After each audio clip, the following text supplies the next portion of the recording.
అటు బలూచిస్తాన్, ఇటు సింధ్, మరోవైపు పీఓజేకే. అంతర్యుద్ధాలతో పాక్ ఉక్కిరిబిక్కిరవుతోందా? భారత్తో యుద్ధం మొదలైతే పాకిస్తాన్ మూడు ముక్కలయ్యే అవకాశం ఉందా? ఈ మూడు చోట్ల అసలేం జరుగుతోంది? పాకిస్తాన్ మానవ హక్కుల సంస్థ నివేదికలు ఏం చెబుతున్నాయి? ఒక్క పాక్ 100 నిరసనలు, 1000 ఆందోళనలు, 1,00,000 గొడవలు, కోటి కొట్లాటలు అన్న అక్కడి స్థితిగతులకు అద్దం పట్టేలాంటి స్థితిగతులేంటి? Have a look.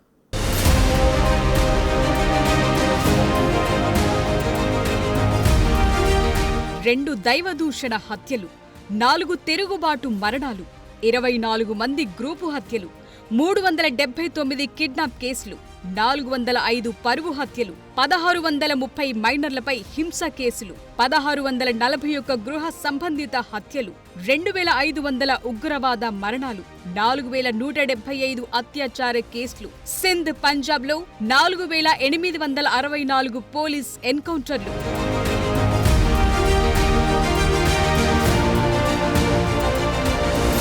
ఇవి పీఓజేకేలో పెరుగుతోన్న హింస తాలూకు గణాంకాలు. బలూచిస్తాన్లోని హింసాత్మక స్థితిగతులు, పిల్లలు, మహిళలు, వృద్ధుల పట్ల జరుగుతోన్న మానవ హక్కుల ఉల్లంఘనలకు తార్కాణాలు. అంతేకాదు, పాక్ ఆక్రమిత జమ్మూ కాశ్మీర్, బలూచిస్తాన్లో పెరుగుతోన్న రాజకీయ అణచివేత, హింసాత్మకను హైలైట్ చేస్తూ పాకిస్తాన్ మానవ హక్కుల కమిషన్ తన state of human rights in 2024 report ద్వారా వెలికి తీసిన వాస్తవ పరిస్థితి ఇది.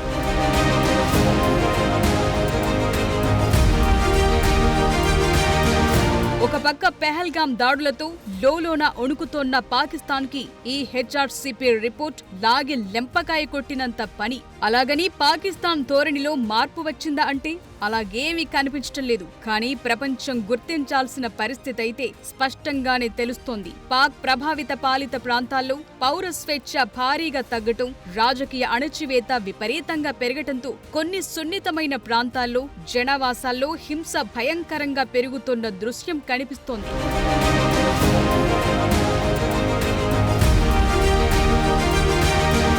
పాకిస్తాన్లో 2024 ఎన్నికల్లో అవకతవకలు జరిగాయని, కొత్త ప్రభుత్వం లోపభూయిష్టమైన చట్టాలను వెంటనే ఆమోదించడం ద్వారా అప్రజాస్వామిక శక్తులు తిరిగి పుంజుకోవటానికి అవకాశం ఏర్పడిందని ఆందోళన వ్యక్తం చేసింది పాకిస్తాన్ మానవ హక్కుల కమిషన్.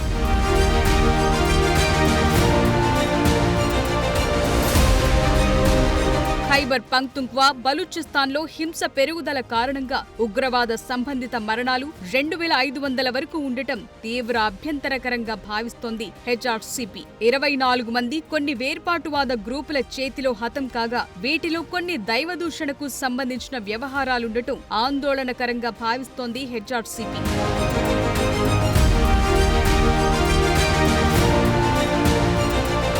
పాక్ ఆక్రమిత జమ్మూ కాశ్మీర్లో గోధుమ పిండి గొడవలు జరుగుతున్నాయి. అంతేకాదు, కరెంటు ఛార్జీల పెరుగుదలపై సామూహిక నిరసనలు హోరెత్తుతున్నాయి. ఇలాంటి నిరసనలకు కూడా ఇక్కడ ఆస్కారం లేదన్న మాట వినిపిస్తోంది. కనీసం ఆందోళన చేపట్టడానికి కూడా తగిన స్వేచ్ఛ లేని వాతావరణం కనిపిస్తోంది.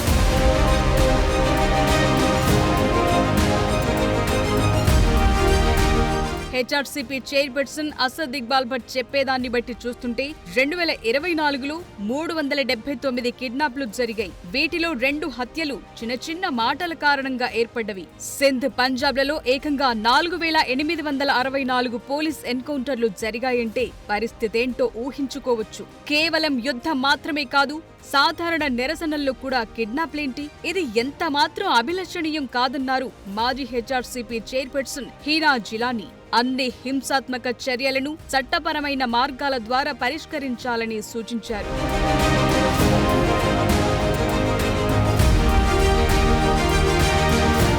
2024 మేలో జాయింట్ అవామీ యాక్షన్ కమిటీ నిరసనలు సామూహిక తిరుగుబాటుగా రూపాంతరం చెందాయి. ముజఫరాబాద్ వరకు ఒక ర్యాలీ నడిచింది. అధికారులు ఈ తిరుగుబాటును అణచివేసే యత్నం చేశారు. దీని కారణంగా ఒక పోలీస్ అధికారితో పాటు 4 మరణించారు. దీంతో భారీ ఎత్తున అరెస్టులతో పాటు మరింత హింస పేట్రేగింది.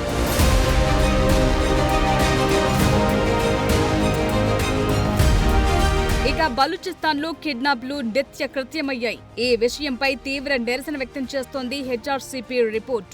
ఇక 2024లో మహిళలు పిల్లలపై హింస విషయమై తీవ్ర ఆందోళన వ్యక్తం చేసింది పాకిస్తాన్ మానవ హక్కుల కమిషన్. సుమారు 405 పరువు హత్యలు, 1641 గృహ సంబంధిత హత్యలు, 4175 అత్యాచార కేసులు, మైనర్లపై హింసకు సంబంధించిన 1630 ఘటనలు సరికాదని తెలిపింది.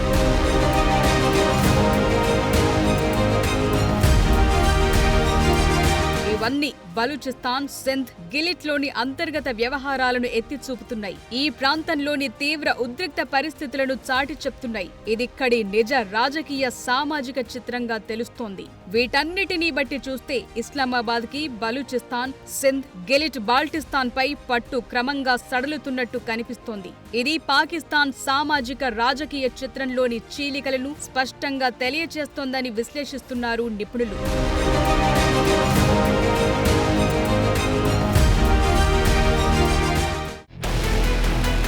ఎలాగూ కుప్పకూలే పాకిస్తాన్ని మనం కూల్చి ఆ చెడ్డ పేరు తెచ్చుకోవడం ఎందుకు? సరిగ్గా మోదీ ఆలోచన కూడా ఇదేనా? పాకిస్తాన్ అంతర్గత యుద్ధాలతో అతలాకుతలమైపోతోందా? ప్రస్తుతం బలూచిస్తాన్, సింధ్, గిల్గిట్ బాల్టిస్తాన్ ప్రాంతాల్లో నిరసనలు అత్యంత తీవ్రంగా ఉన్నాయా? బలూచిస్తాన్ నాట్ పాకిస్తాన్ అంటూ ఆ దేశవాసులు చేసే పోరాటం గాని తీవ్రతరమైతే చైనాతో సంబంధాలు కూడా తెగిపోతాయా? దోవల్ చేసిన వార్నింగులకు అర్థమేంటి? పాక్ 3 ముక్కలు కావడానికి గల అవకాశాలు ఎలాంటివి? భారత్పై చిన్న చితక ఉగ్రదాడుల ద్వారా ప్రపంచాన్ని దృష్టి మరలుస్తోంది పాకిస్తాన్. దీని వెనుక గల కారణమిది. ఇప్పటికే బలూచిస్తాన్, సింధ్, గిల్గిట్, బాల్టిస్తాన్ ప్రాంతాల్లో నిరసనలు చెలరేగుతున్నాయి. ఈ నిరసనలు ప్రధానంగా భూమి గొడవలు, వనరుల్లో వాటాల తగుబలాటలు, వీటి కారణంగా ఏర్పడుతున్న అలజడులు, తిరుగుబాట్లు, వీటిని అణగదొక్కటానికి బలవంతపు కిడ్నాప్లకు పాల్పడటం వంటి వ్యవహారాలు చోటు చేసుకుంటున్నాయి.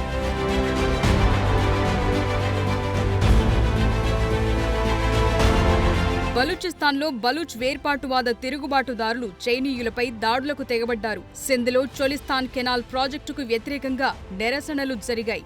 గిల్గిట్ బాల్టిస్తాన్లో మైనింగ్ కార్యకలాపాలకు వ్యతిరేకంగా ఆందోళన కార్యక్రమాలు నిర్వహించారు.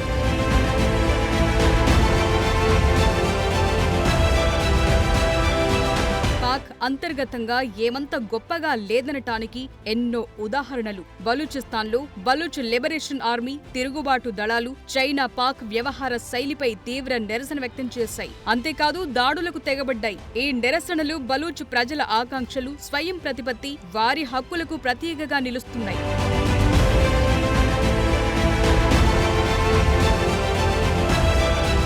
ఇక సింధ్లో చొలిస్తాన్ కెనాల్ ప్రాజెక్టుకు వ్యతిరేకంగా నిరసనలు జరిగాయి. ఈ ప్రాజెక్టు ద్వారా సింధు నది నీటిని బంజరు ప్రాంతాలకు మళ్లించనున్నారు. ఈ నిరసనలు సింధు నీటి పంపిణీ, నీటి హక్కులకు సంబంధించినవి. ఈ విషయంలో సింధు ప్రజల ఆందోళనను ప్రతిబింబిస్తోంది.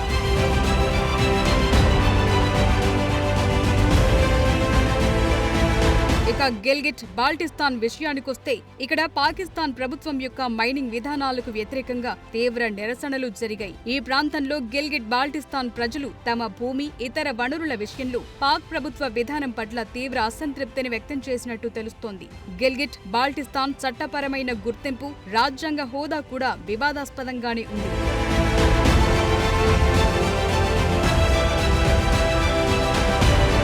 ఈ నిరసనలు పాకిస్తాన్లోని అంతర్గత అసంతృప్తికి, భిన్న ప్రాంతాల ప్రజల సమస్యలకు నిదర్శనం. ఈ ఆందోళనలు పాకిస్తాన్ ప్రభుత్వం, దాని పాలన పట్ల ప్రజల అసంతృప్తికి సంకేతంగా భావిస్తున్నారు విశ్లేషకులు. వచ్చే రోజుల్లో భారత్తో యుద్ధం వస్తే పాకిస్తాన్ ముక్కలు చెక్కలు కావటం ఖాయంగా తెలుస్తోంది.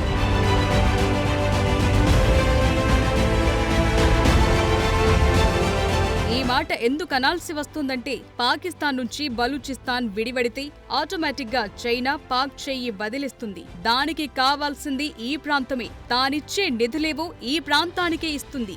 ఈసారి ముంబై తరహా దాడిగాని జరిగితే పాక్ బలూచిస్తాన్ని కోల్పోతుందని అజిత్ దోవల్ అందుకే అంటోంది. ఈ అంశాలపై సునిశ్చిత దృష్టి సారించిన మోదీ ప్రభుత్వం ఒక్కో అడుగు వేసుకుంటూ ముందుకు వెళ్లాలని చూస్తోంది. తన 6 డైమెన్షన్ వార్ స్ట్రాటజీలో ఇది కూడా ఒక భాగమే. తొలుత పాక్ ఆక్రమిత జమ్మూ కాశ్మీర్లో జల అలజడి సృష్టించి తద్వారా దాన్ని స్వాధీనం చేసుకునే ఎత్తుగడ వేస్తోంది భారత్.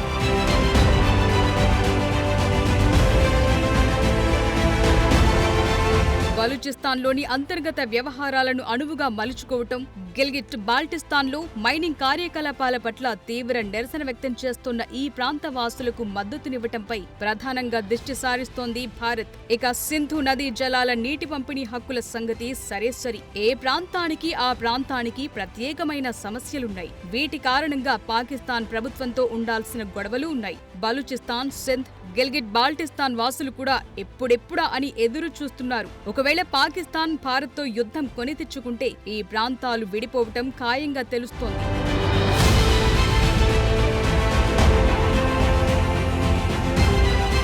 ఇప్పటికే ఆఫ్ఘనిస్తాన్ సైతం భారత్తో సఖ్యత, పాక్ అంటేనే విముఖత చూపిస్తోందన్న విధం కనిపిస్తోంది. మనల్ని ఇరకాటంలో పెట్టేలా పాక్ చైనాతో ఎలా చెలిమి చేస్తుందో సరిగ్గా ఆఫ్ఘనిస్తాన్ సైతం భారత్తో స్నేహబంధాన్ని ఆశిస్తోంది.